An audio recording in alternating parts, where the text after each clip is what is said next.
Now, one of the things that is widely discussed throughout the world, and from what I've seen on the internet and various talk shows on the subject, is whether the Earth is actually hollow, along with other planets that are out there that seem to have openings at the poles. This is true for Saturn, Jupiter, Venus, Mercury, Mars. There are various images out there you can search for. If you will just look, you can actually see aurora borealis coming from the poles of these planets. Some of these planets which have no business having an aurora borealis effect, so it begs the question, what is going on to cause this, and where does the Earth's aurora borealis actually come from? To put it in simplest terms, and this is verified, and it may be hard to believe, although it is true, once you do the work that I've done and others like me have done, you will soon find out that a lot of the things you used to think could never be deemed as real or nothing more than fiction turn out to be in fact real. And it seems that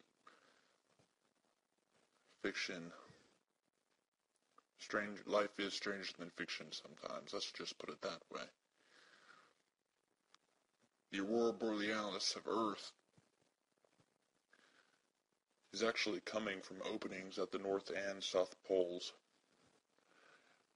Now, is the Earth hollow? Does it have a central sun? Does it have land masses on the inside with a central star? From what we know, there are confirmed openings at the North and South Poles of Earth. General Byrd, in the 50s, flew a mission to one of the poles. It is documented. Fleets of ships and aircrafts were taken to the pole and subsequently driven out by a fleet of UFOs or AVs. We established that there was an alien presence coming from these openings at the poles. As far as the government is concerned, we don't believe that there is a central star inside the Earth and that the Earth is hollow. However, we do believe that there are many underground passageways and an underground presence of extraterrestrial life that goes down up to 20 miles beneath the surface of the Earth, with the two poles, the North and South Poles, being the main entrances of where these UFOs and ET beings come out of. We believe that they have been there for at least thousands of years and have set up some sort of underground community.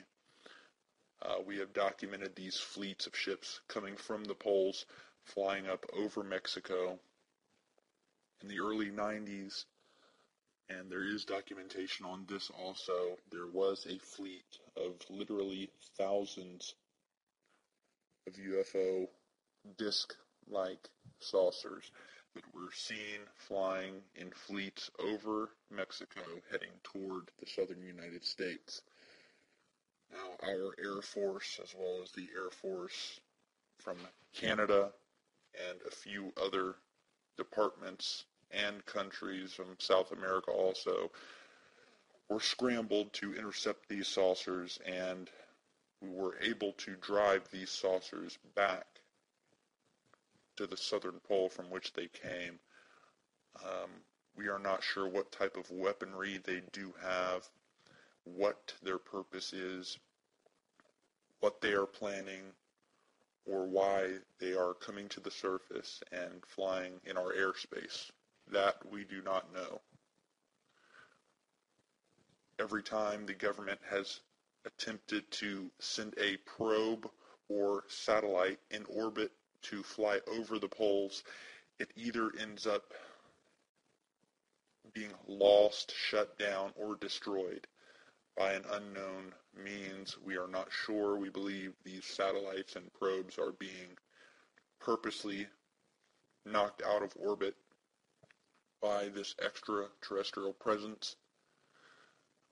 We have sent spy planes as well as drones, the same types of drones that are used in Iraq and Afghanistan to fly over the poles. And for what we can see, the closest point at the pole right near the opening, the surrounding area for about 50 miles is completely warm. It is 80 degrees Fahrenheit. It is warm. There's vegetation. There is grass. There are mountains. It is not the horribly cold terrain that the rest of the North and South Poles are known for. You will see that once the farther that you come inland into the center where the polar opening is, the more greenery and the rapid temperature increase you will see. So there is a definite reason for the openings of these entrances at the poles. There is something that is heating those entrances and heating the surrounding area. The radius of 50 miles it's a large area, which obviously means there is something heating, and we've confirmed that the aurora borealis is coming from inside of the polar openings, which leads us to believe there is something within these poles that is causing this heat and light source to be coming out, although we are not sure. Again, we do not believe there is a central star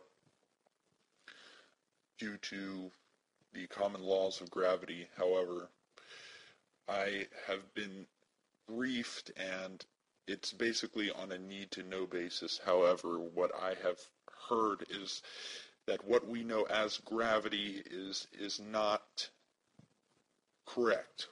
What we have found out that gravity does not come from the mass of the planet and the gravity of the planet. What we have found that gravity is actually magnetic and is actually created through the energy of the sun, from the magnetic properties of the light coming from the sun is actually what creates gravity as we know it and holds us onto the planet.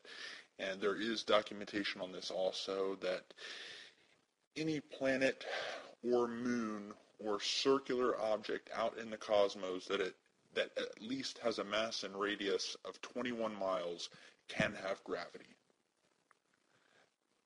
Now, we are still investigating exactly how this gravity works, but what we have found out is that most of these extraterrestrial crafts, or AVs, alien vehicles, do manipulate light and use our sun as well as other stars as a main source of controlling these extraterrestrial vehicles. If you will do some research on that, there is some documentation found on the internet as well as published in some books that you may have trouble finding. There are also some scientific journals that were published by some very high up scientists speaking of the effects of the sun and with regards to gravity. But I assure you that gravity does not come from the mass of the object, but does in fact come from the sun.